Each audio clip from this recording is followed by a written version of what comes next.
بسم الله الرحمن الرحيم الحمد لله رب العالمين والعاقبة للمتقين ولا عدوان إلا على الظالمين وصلى الله وسلم على سيدنا محمد وعلى آله وأصحابه أجمعين. runtii waxaan rabaa inaan shir jaraa'id aan ka qabto arrintii shala ka dhacday magaalada Kismaayo, taas oo aan u arkay runtii mid ummadda Soomaaliyeed lagu niyad jebinayo. marka aan arrintaasi si toos ah uga hadlo, waxay ahaayeen dadkaas kuwa raba hakinta hanka shacabka Soomaaliyeed. runtii marka aan leeyahay hakinta shacabka Soomaaliyeed hankeeda in la hakiyo, waxay u muuqdeen dad careysan oo markaas aan isdhihi karo waa dad loo adeegsanayo in hakinta hanka shacabka Soomaaliyeed, maadaama ummaddaanu ay higsi leedahay soona kabanayso. qodobkaas markii aan saas uga baxo, marka laga soo gudbo in ay iyagu ay yihiin kuwa dawlado shisheeye u shaqeeya, oo markaas loo adeegsanayo shacabka ummadda Soomaaliyeed in lagu niyad jebiyo. runtii markaan eegay waxay igala koobnaadeen amba ay ka kooban yihiin dhowr guruub oo ishuwan. runtii kuwa waxaa la oran karaa amba la dhihi karaa waa kuwo xukunka horena ugu fashilmay oo dalka la yacay, isla markaasna hadda inay xukunka ku soo naqdaan ku macagtoobay. kuwana waxaa la oran karaa waa kuwa dalaaliina oo siyaasadda ugu jira inay lacag ka abuuraan, oo mar walba jecel inay businesskii ay ku jiri jireen inta ka soo wareegaan siyaasadda ay business ka dhigtaan. maamulkii qaranka ummadda Soomaaliyeed loogu adeegi lahaa ayay lacag ka dhex samaynayaan. waxaan is idhi kuwa kale waa kuwa si gaar ah loogu adeegto, oo aan xataa haddii ay isbedeli lahaayeen ka baqaaya kuwii sida khaaska u adeegsanaya. kuwana waa kuwa dalka dembiya ka galay, oo aan isleeyahay hadda waxaa ugu weyn murunka geliya baddi Soomaaliya. kuwa murunka geliyey Kenya iyo annaga weligeen waa dirisaan ahayn, weligeen nagama dhicin murun badeed. waa kuwii marka inay murun gasho baddeenna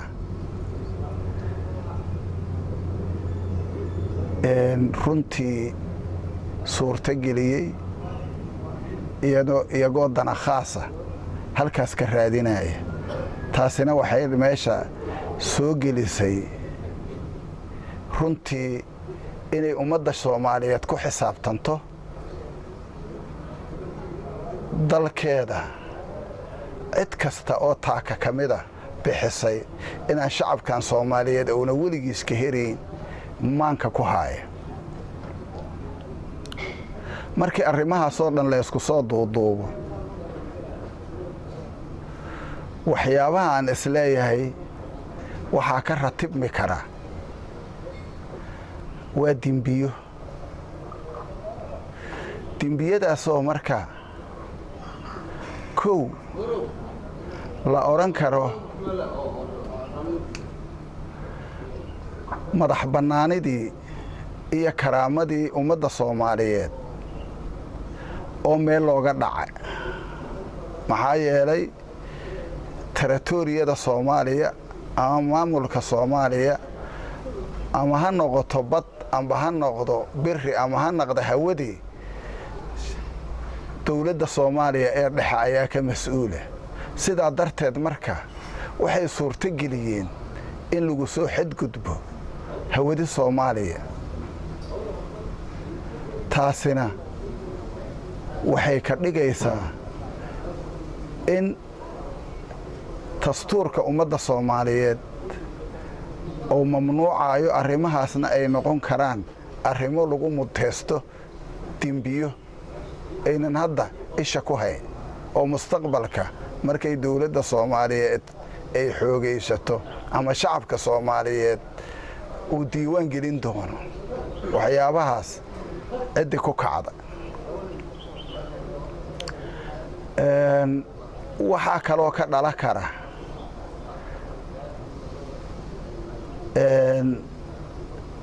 ummad islaama ama ummadda Soomaaliyeed oo muslimka in ay mar walba aynan cafi doonin dadkaas iyaga wiiqaaya qarannimadoodii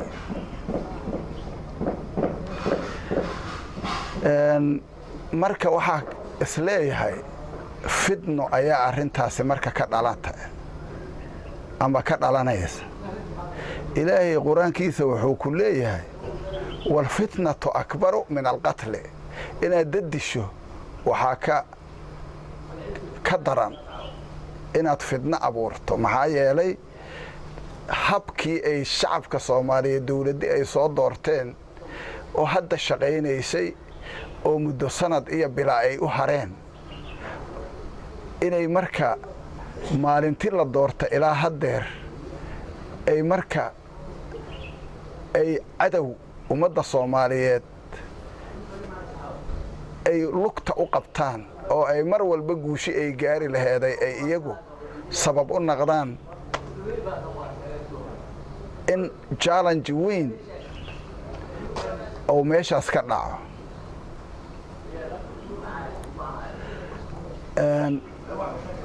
runtii marka fidnadaas na waa ka ratibme oo ilaahay quraankiisa ku sheegay waxa kale oo aan annagu isleenahay markaan ka hadlayno inaan iclaamka u yeerno oon arrintan ka hadalna waxa sababaya reer bani Israa'iila hadda ka hor la yiri sabtida lama ugaarsan karo markaasay waxay sameeyeen inay markaasi shabaq ku xirteen maalmihii kale markaasi oo ay u gurubsadaan maalmaha kale oo maalintii sabtidana waxay yiraahdeen waa iska dhaafaynaa hase ahaatee shabaqay inta ku xirteen ay markaasay waxay sameeyeen in ay iyagu amarkii ilaahay iyagoo diidan inay xeelad u samaystaan markaasaa la yiri war ilaahay ka baqa ummadii markaas joogtay waxay yiraahdeen wadkur sheeg nabi maxamedow id waqti qaalat ummadu ay tiri lima taciduuna maxaad u wacdinaysaa oo dadkan fasahaadka u bareeray maxaad u wacdinaysaa qowman ilaahu muhlikuhum qowm ilaahay halaajayo oo aan war yeelayn maxaad u wacdinaysaa قوما الله مهلكهم أو معذبهم عذابا شديدا أبا عذاب درن أو إلهي كفلنا أيو إسكما لافتين ومحادو وعدين إيسا قل دي وعنين وحير هذه قالوا معذرة إلى ربه إلهي يبان متغانا أنك عذر دارنينا وقع عذر دارنينا إياك محايا إله دي أنا وعدين إن ددالني oon xaqi gaarsiinay waajibkina saarayaan anaga iska gudayna sida darteed marka gruubka halkaas tagay oo kala duwan oo hore u soo sheegay inaan marka waanino oo aan mar walba xaaladooda aan la soconno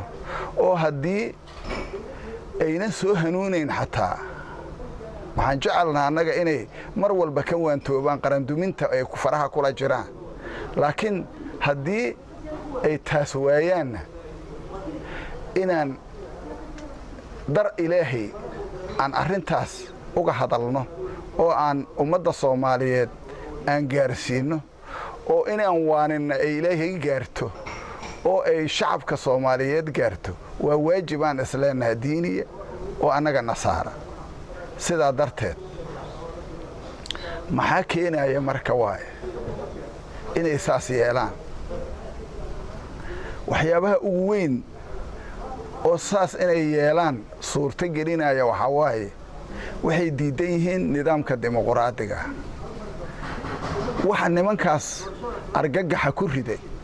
oo waalaya oo ay sidaad aragteen u waramayeen oo daroonkoodii dhamay xasuusta ay ka dhuntay oo waxa ay sheegayaan xataa ay kari waayeen inay u hambaliyeeyaan Axmed Madoobe oo ay yiraahdeen meeshaan u aadaynaa xataa hambaliye ay dhihi waayeen oo ay dawladda dhexe kaliya iyo qarankan sida u dumi lahay kaliya ay uga hadlaayeen waxa kaliya argagaxaas ku riday waxa waaye waxay diidan yihiin nidaamka dimuqraadiga oo qof iyo codkiisa oo ay dawladda dhexe iyo dawlad goboleedyadu ay ku soo heshiiyeen magaalada Baydhabo kaas oo sheegaya awood qaybsi siman waxa loo yaqaan proportional representation markii ay ku hubsadeen in sharcigaas xukuumaddu u gudbisay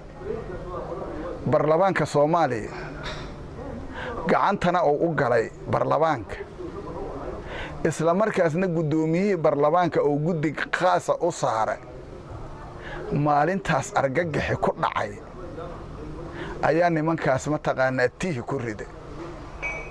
iyagoo raba lacag ay ka soo qaadeen wadamo shisheeye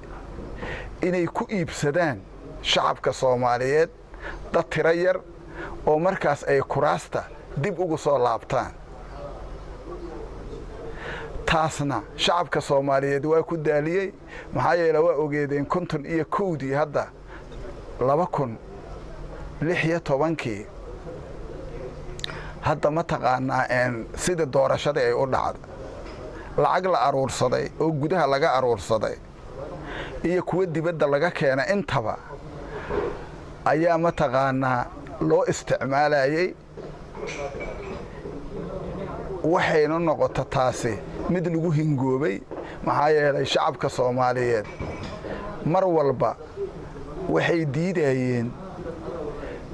arrinkaas waa ka soo horjeedeen halkii ay doorashada ka filayeen wati ay ku hingoobeen maanta marka inay marka dib u soo laabtaan oo shacabkii Soomaaliyeed ay afduubaan oo lacag loo ballan qaaday ay yiraahdaan waa dib aan ugu iibsayna taasi waa habeenkii xalaha ay tagay ma dhacayso dawladda dhexe Soomaaliya waxay u gudbisay baarlamaankina guddi u saaray guddigiina gacanta ku haya waxaana dhici doonta doorasho hal qof iyo hal cod ah waxaan marka ugu baaqayaa inay arrintaas ka waantoobaan ugu dambeyntii waxaan rabaa shacabka Soomaaliyeed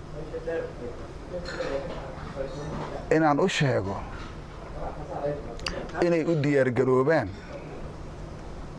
sidii ay midnimadooda iyo karaamadoodana u ilaali lahaayeen nidaamkaas dimuqraadiga oo qof iyo codkiisana markii ay timaado ay kaarkoora u qaada lahaayeen una coday lahaayeen arrintaasaan ugu baaqaa waana inay difaacdaan sharaftooda iyo karaamadooda kooxdaasna alxamdulilaah aan leeyahay ilaahayaa bare inay gaar u miirmaan oo ay kala baxdo oo dadkii wiiqaaya qarannimada Soomaaliyeed siday u badnaayeen ay meel isugu tageen markii laga reebo dad hayiraaca oo aan isleeyahay ogaallo ayaa meesha geynayso gurdankay raacaya waxaad arkayseen sida loola hadla markii aan eegno aadan barre ducaale sidii uu ula hadla iyo maahmaahdii uu halkaa ka yidhi iyo sida ay u sabcinayeen damiir la'aantooda taas ayaa kaaga fila maahmaha iyaga khusaysa oo iyaga sheegaysa waxa ay yihiin ayay xataa damiirkoodu sii waayey inay arrintaas ay wax ka yidhaahdaan marka waxay taasi ku tusaysaa siday gun u yihiin sida ay damiir aynan u lahayn sida aynan u xafafsahayn sida ay u itaal beeleen sida ay u quusteen aad halkaas ka arkaysiin sidaa darteed marka mar labaad iyo mar saddexaad waxaan leeyahay shacabka Soomaaliyeed dawladooda dhexa ha taageereen qof iyo codkiisa u gudbeen maxaa yeelay Soomaaliya soo kabashay ku jirtaa soo kabashadina meel wanaagsanay mare shacabka Soomaaliyeed wakiilkooda hogaaminaya inay dib u doortaan ay codkooda ku doortaan ayaana xalka kama dambaysta ah taas marka ha u diyaar garoobaano ha u tafaxaytaano shacabka Soomaaliyeed aan leeyahay aad iyo aad u mahadsantihiin wassalaamu calaykum waraxmatullaahi wabarakaatuh